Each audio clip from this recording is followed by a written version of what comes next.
Chewing gum Sanjay Raut यांनी सिंगम देवेंद्र फडणवीस यांची चिंता करू नये. आयुष्यभर चमचेगिरी केलेल्या संजय राऊत यांना धर्मवीरची पटाकथा कशी काय कळणार.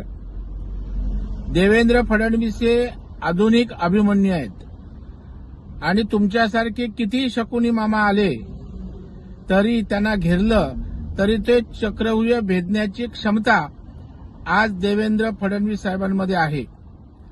पत्रा चाळीचा लुटारू राऊत ही पटकथा कशी बरं वाटते. पूर्णपणे मराठी माणसाला देशोधडीला त्या ठिकाणी लावलं हे महाराष्ट्राला माहीत आहे. परंतु इन्फ्रामॅन म्हणून महाराष्ट्राचा नायक म्हणून देवेंद्र फडणवीस यांची प्रतिमा महाराष्ट्रातील जनतेला माहीत आहे. ती या नालायकाला कशी काय कळणार.